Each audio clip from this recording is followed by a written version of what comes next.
Hola amigos, un saludo desde Iglesia Navarra. Nos despedimos esta temporada ya en vísperas de San Fermines, ya en San Fermines, con un invitado muy especial, don Aurelio Sagaseta. ¿Qué tal? Buenas tardes. Buenas tardes. Y además yo quería presentarle como maestro de capilla del coro y orquesta de la Capilla de Música de la Catedral de Pamplona. Y bueno, para rubor tuyo, pero algunos datos de tu currículum. Canónigo maestro de capilla de la Catedral desde 1962, amplió sus estudios musicales en Roma. Allí estrenó su obra Natale Pasco en 1968. Se licenció en el Instituto Pontificio en Música Sacra en 1970, Gregoriano en 1970, en Musicología también. De regreso a Pamplona, obtuvo en 1971 la plaza de profesor de composición de armonía en el Conservatorio Superior de Música Pablo Sarasate de Navarra y la cátedra en 1985. Fue director del mismo durante los años 1986 y 1988. Presidente de la Asociación Española de Musicólogos Eclesiásticos desde 1992. Académico, correspondiente de Bellas Artes de San Fernando, sección de música, y director de conciertos de coro y orquesta.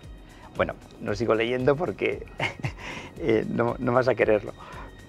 Padre y profesor y maestro de muchos profesionales navarros que andan dispersos por el mundo y también en nuestra tierra. Aurelio. Sí, por la capilla han pasado desde María Bayo, la Pachita Beaumont, Maite Beaumont, Iñaki Fresán y Raquel Andueza, o sea, sí. Juan Corcuera, que ahora está de profesor en Colombia, etcétera. Sí. Sí. Bueno, el destino mío es pasan unos años y se van, ver cómo se van, porque se tienen que ir. Claro, y la satisfacción de ver prolongada esa labor, ¿no? Sí, claro, en tantos años pues pasa mucha gente. Y luego es una referencia agradable. Claro, yo venía del conservatorio y me era fácil buscar gente válida. De allá pasaban a la catedral, es normal eso. O sea, al estar en los dos sitios se puede hacer eso bien.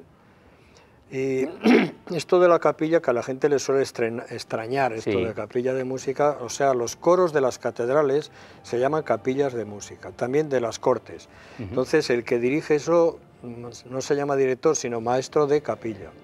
Y en todas las lenguas, Meister, maestro de capella, o sea que maire de chapelle, siempre está el maestro de capilla. Y claro, la catedral durante siglos, ahora hablamos de 25 años de la orquesta, de 50 tal, pero durante siglos ha tenido su pequeña orquesta, la catedral, junto con el coro, también instrumentos. Entonces eso desaparece a mediados del siglo pasado, pero todavía subsiste esta tradición en Pamplona, pues ciertos días solemnes siempre está la Orquesta Sinfónica de Navarra o otra orquesta unida a la capilla y quien dirige es el maestro de capilla, o sea, esto es común. Mañana mismo las vísperas de San Fermín, pasado mañana la misa, o sea, todo eso la octava, lo hace siempre, aunque se unan, se colaboren con la capilla de música, la orquesta sinfónica, el orfeón, etcétera, pero lo lleva siempre el maestro de capilla. Eso es una cosa un poco típica de Pamplona por esta tradición de siglos. De acuerdo, sí. Así, el cometido específico, lógicamente, está alrededor de la catedral, ¿no? Sí. Acompañar las grandes fiestas. Sí. Nosotros tenemos ahora una media de 50, 60 actuaciones al año, más o menos la mitad es en la catedral, la otra mitad para conciertos o salidas o que sea. Pero claro, la función primera, la que da sentido a todo, es la propia catedral. El origen, la catedral. Culto más solemne en la catedral. Y luego en el mismo Pamplona también hay algunas solemnidades que siempre está presente. Sí, San Saturnino, por ejemplo, eso viene por tradición. Sí. Entonces, de suyo, el cabildo, en vez de hacerlo en la catedral, lo hace en San Lorenzo o lo hace en San Saturnino. Va con su música, ellos le llaman así música, es todo el conjunto ese. Y entonces el ayuntamiento, hace 100 años o menos, lo que hizo es, para darle mayor realce, hace convenios con estas entidades que ella subvenciona, el ayuntamiento, pues a la orquesta, el orfeón, etcétera, y les une también a la capilla de música para realzar la fiesta. Eso es, en síntesis. Claro. Muy bien el cometido. Sí. Bueno, muchas salidas también al extranjero, por ejemplo, a Roma. Sí, a Roma hemos estado 3 veces. Italia, exactamente. Japón, Nueva York, etcétera. por Europa. Nosotros somos un coro un poco atípico, nadie cobra nunca nada y en cuanto hay algún dinero viajamos, que es la manera de... Sí, claro. Y luego buscamos unos puntos muy interesantes. Las embajadas no suelen tener mucho dinero, pero sí conocen lugares fantásticos. Efectivamente, y contactos privilegiados. Castillo de Trakai en medio de un lago, en Lituania, o sea, todo eso es vía embajada. Vía embajada, o sea que os habéis movido en esa línea todos estos años y seguís haciéndolo. Sí, 7 conciertos en Nueva York. Sí, un poco escandaloso. 7 actuaciones, conciertos no eran tanto, pero sí, estuvimos bastante antes de... En Nueva York nos fue bien. Y Japón, bueno, son experiencias... Sí. Está bien, Japón está bien para ir a una vez, pero volver ya más. Creo que también, bueno, a todos nos resuena muchísimo, no sé qué, te quería decir, ¿qué impresión tienes del Tues Petrus en la llegada del Papa Juan Pablo II en Javier, en medio de aquel huracán? Era, bueno, de las 1000 voces, allá sí eran reales, las 1000 voces de Navarra, y con altavoces puse 20 trompetas y trombones en las almenas, en el castillo. Sí, se ha quedado para la memoria. A veces suelen decir que es un poco Coca-Cola, pero las cosas son para usarlas. O sea, el castillo tiene unas almenas, como en el claustro, en la catedral, hay unos arcos góticos encima de la capilla de la Barbazana. Pues tú colocas allá 6 trompetas, abajo el coro, eso funciona. O sea, entra la música por el oído y por los ojos también, ¿no? Y el Papa sí, cuando Javier se adelantó. En Roma también tuvimos la experiencia esa de cantar en San Pedro, tiene su sentido. La gente se acuerda mucho, los del coro, el Tues Petrus en Roma, sí. Con varios cardenales además en la Eucaristía aquella, sí. Bueno, en la música de una diócesis, tú, de cara, por ejemplo, a la evangelización, a la identidad de un pueblo, ¿qué papel?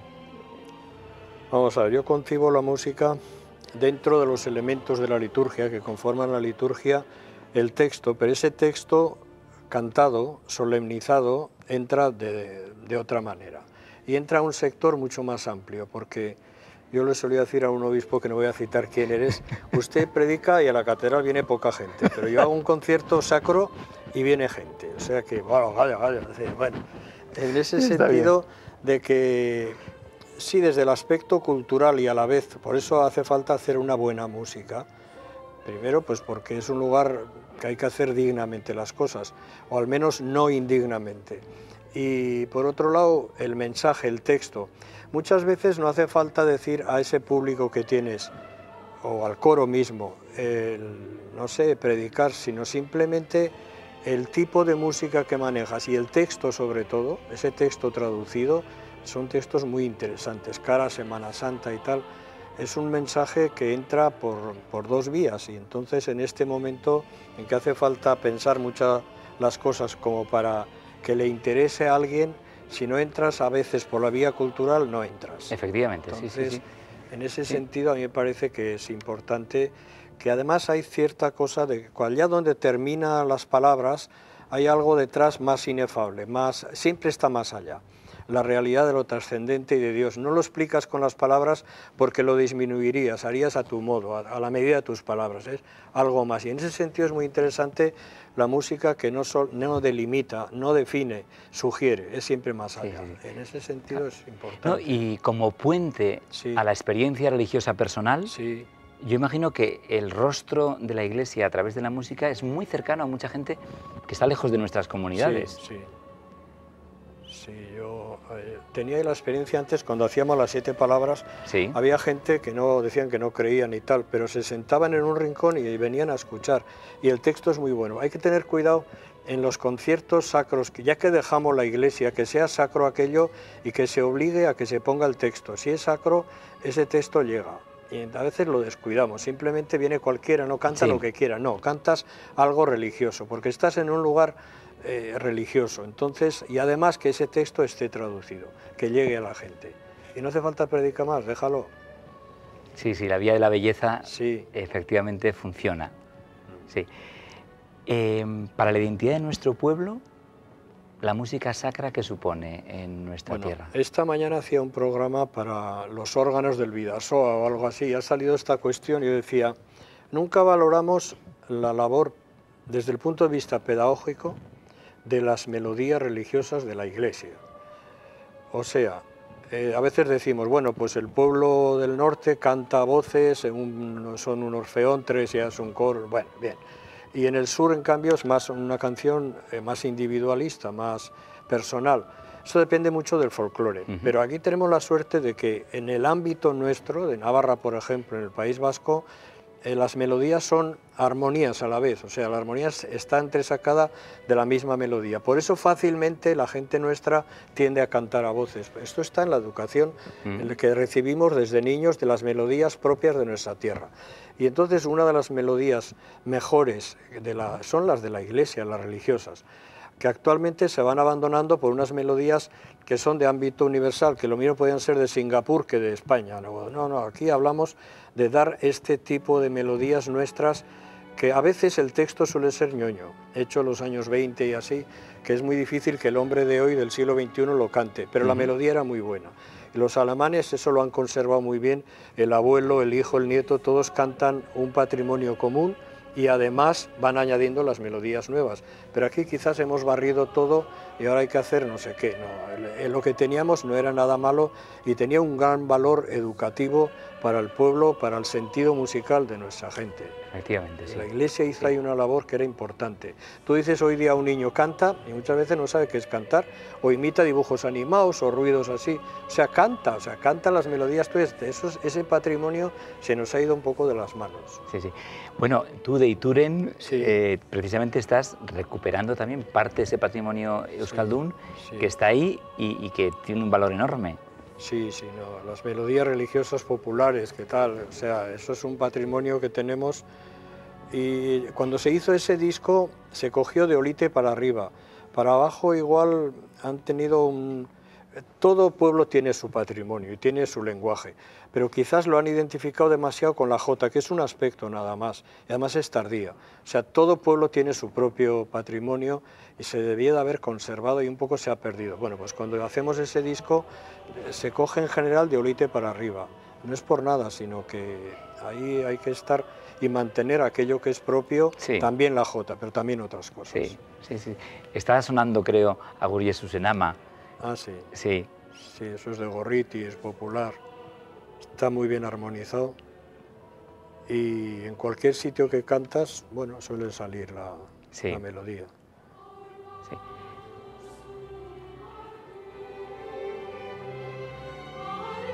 No Agur Jesús en Ama, sino que es de Roncesvalles, o sea, de tu tierra, sí, o Ríaco-Ama. Que la melodía, fíjate, lo hace uno que no es músico, Pierre Narváez, que procede de Valcarlos, o sea, tiene una hermana, él fue canónigo y vicario general de Bayona. No era músico, pero dio en el clavo, hace una melodía perfecta, con la letra a Lourdes, lo hace inicialmente, y también a la Virgen de Orreaga. Eso lo hemos armonizado y orquestado, pero es un logro haber dado con el alma popular a alguien que no era músico, pero un gran talento, Pierre Narváez. Sí. Muy bien. Pero la verdad es para disfrutar, sí. Se están en muchos templos haciendo peticiones para conciertos organizados por ayuntamientos, por colectivos, por sociedades. Bueno, la Iglesia tiene unos criterios, hay un documento también de la diócesis para este tipo de cosas. Háblanos un poco de qué tipo de música tiene que sonar en los templos, por qué y cuál es su misión. Yo soy ahí un poco rígido en el sentido de que salió el documento ese de Roma que dice sobre el uso de la música religiosa en las iglesias y de que sea poder ser religioso, que es para eso, ¿no? Bien, primero fue tachado el documento pues que era una antigualla, que a dónde van, si tal y cual. No, está muy bien hecho, o sea, lo que dice está muy bien. Entonces nos va a costar entrar en ese entorno y cuidar lo que se organiza en las iglesias que sea religioso, al menos que no sea profano. Ha habido de todo, o sea, ha habido años en que se ha cantado, no sé, letras no solamente poco religiosas, incluso malas, o sea, de mal gusto. Mal gusto. Y entonces a veces es difícil para el párroco que se le está cayendo el tejado y el ayuntamiento le ha ayudado a hacer el tejado y luego le dice, vamos a traer un concierto que resulta que su programa no es... Le es difícil al párroco decir no. Para eso está la comisión diocesana, ya van entrando, mandan el programa y de aquí dices limpiamente, pues esto no, convendría cambiar esto. Y eso se está introduciendo pero todavía se escapan muchas cosas no religiosas en templos. Yo creo que para eso está la Comisión Diocesana de Música, que libremente diga, pues esto no es adecuado, como en todas partes. Efectivamente. Mucho era porque no había tampoco lugares claro, amplios en los pueblos fuera de la iglesia. Luego ya se hicieron muchas casas de cultura y así. Pasa que ahora hay que llenarlas, esas casas de cultura. Sí, bueno, pero yo creo que discernir en qué lugar es el adecuado para ejecutar eso, yo creo que también es una labor que tiene la Iglesia y una ayuda que la Iglesia hace, ¿no? A veces no hay criterio, ¿no? Y se hiere la sensibilidad religiosa de gente, o creo que es deslindar. Se ha hecho de todo. Incluso se ha dado Carmina Burana, que es una letra no solamente no religiosa, sino, no sé, ya bastante verde. Bueno, pues eso se ha traducido en un programa y se ha dado en una iglesia. Pues no va, o sea, no ha habido criterio de... Claro. Y en esto yo creo que yo soy rígido. Sí. Y conviene que sea así, porque si no estamos dejando, además suele ser en general, ni se compensa económicamente a la iglesia que cede la luz, horas extra, etcétera, y encima además te lo profanan. Pues haz bien las cosas. Sí, sí, efectivamente. Nos da luz esto que estás diciendo.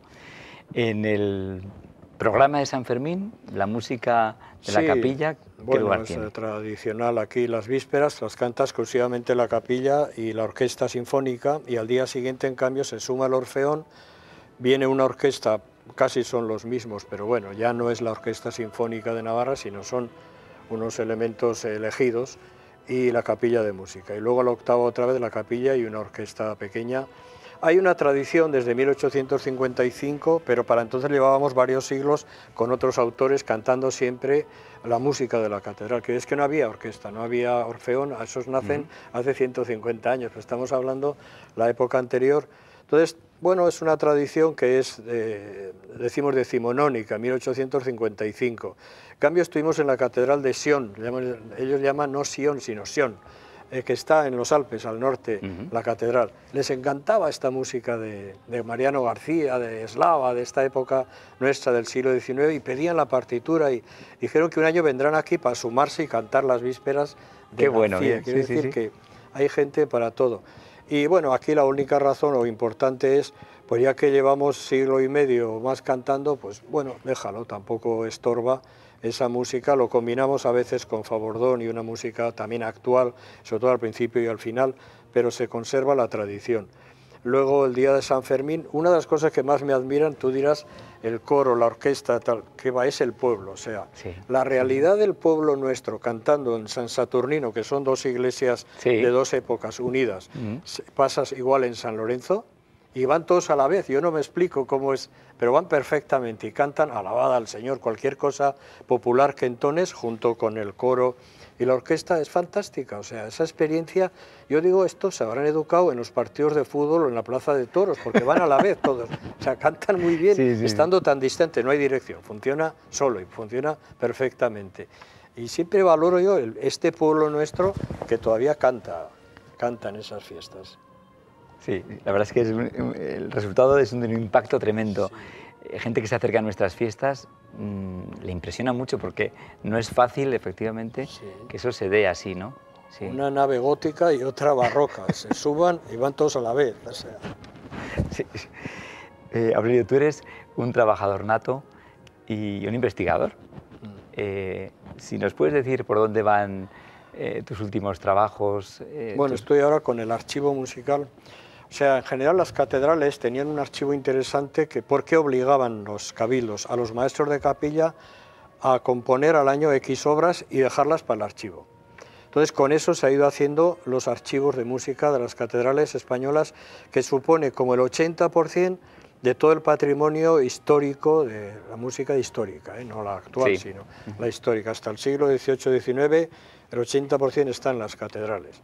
Entonces, la mayor parte de esta música es exclusiva de una catedral. Se queda ahí. Es inédita, es manuscrita y a la vez es exclusiva de una catedral. Si un día se quema todo. Entonces, hace 2 años, con una empresa, una casa profesional, digitalicé todo y salieron 65.000 páginas de música, la mayoría inéditas. No todo tiene un gran valor, pero bueno, es parte de nuestra historia, está ahí. Bien, y entonces ahora estoy en la segunda fase. Una vez que se ha hecho eso, lo lógico es editar un libro y pasarlo a Internet. Yo creí que era muy sencillo coger un bloque, pero al ser una cosa tan grande tiene sus problemas, tienes mayores, que hacerlo, claro, sí. pasarlo a Internet, este patrimonio. Y entonces estoy buscando un sponsor que no sale para publicar. Pero desde aquí ya lo estás diciendo, ¿no? O sea, está hecho sí. y no es más que sacarlo, o sea, es un patrimonio nuestro y como estamos en crisis aquí no hay nada, en la administración nada, hay que sacarlo de otra manera, pero vamos, es una labor importante que es salvar este patrimonio y dejarlo para la posteridad. También una mínima parte, nosotros hemos hecho 19 CDs con música del archivo, pero eso es una mínima parte de lo que hay. Y casi todo siempre es con coro y orquesta, porque la catedral tiene su propia pequeña orquesta y coro. Entonces eso se ha dado a conocer, está publicado en CDs, pero vamos, ahí había labor para otra generación, quiero decir que... Y bueno, está en el archivo, se ha conservado, eso ya está salvado ahora, de momento. Muy bien. ¿Tú encuentras colaboradores que efectivamente sientan como tú, o es una labor más solitaria? ¿Cómo lo ves? Bueno, en general es bastante solitaria, colaboradores sí que hay, pero en general el músico que viene a cantar a la capilla bastante hace con venir a la semana 2 veces, tiene su familia, tiene sus problemas. 2 veces a la semana. 2 veces a la semana. Si leen mucho, casi todos proceden o de la coral de cámara, del Orfeón, del conservatorio, la mayoría, o sea que es un elemento que funciona bien. Sí. Pero hace falta ganas, cada vez es más difícil a los jóvenes atarse a una cosa fija, aunque sea 2 veces a la semana. Todos los coros tenemos los mismos problemas, pero bueno, el mérito es de ellos, aunque luego yo a ellos les eche la bronca y les digo que no han venido a ensayar y tal, pero realmente es un esfuerzo venir. Y luego es mucho esfuerzo también cantar en los días más importantes, porque ahora en San Fermín mucha gente se va, claro, pero en las vísperas hay que estar, y el día de San Fermín hay que estar. Efectivamente. Hay que estar en condiciones. Yo les digo que al subir la escalera en San Lorenzo os haré un examen etílico a ver cómo funciona esto, sobre todo para la octava, ¿no? O sea que tiene un mérito y en ese sentido sí que colaboran con el archivo mismo de la catedral. Pero lo demás, bueno, la investigación suele ser una labor más bien personal. Muy bien, muy bien. Oye, pues yo te agradezco muchísimo porque no nos ha hecho falta ni imágenes de apoyo para el programa, porque este mundo es apasionante, sí, tal como lo vives, tal como lo comunicas y como maestro de otros muchos. ¿Algún proyecto para acabar el programa que se pueda comunicar? Nosotros, sí, ya he dicho que en cuanto tenemos algún dinero viajamos, ¿no? Y entonces los viajes siempre son secretos hasta que no llega. El último que hemos hecho hace un año fue a Tierra Santa, que no habíamos ido nunca. Es una experiencia muy bien. Quiero decir, no es igual cantar las 7 palabras aquí, o en una sala de concierto, o el Obos Omnes de Vitoria no sé cuándo, o el Tu es Petrus y no sé qué, sí. No.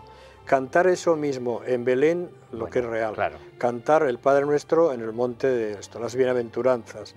Sí, todo el patrimonio que tenemos, es que el 99% de nuestro repertorio sucede en Jerusalén, claro, sucede en Israel. Qué bueno, qué bueno. Entonces, en el viaje cantábamos en cada sitio lo adecuado, libre. Y siempre había gente, porque hay muchísima gente por todo, y fue una experiencia única. Claro, claro. No, y eso os marca a cada uno de vosotros para siempre. Y tampoco echabas un sermón, cada uno capta lo que capta.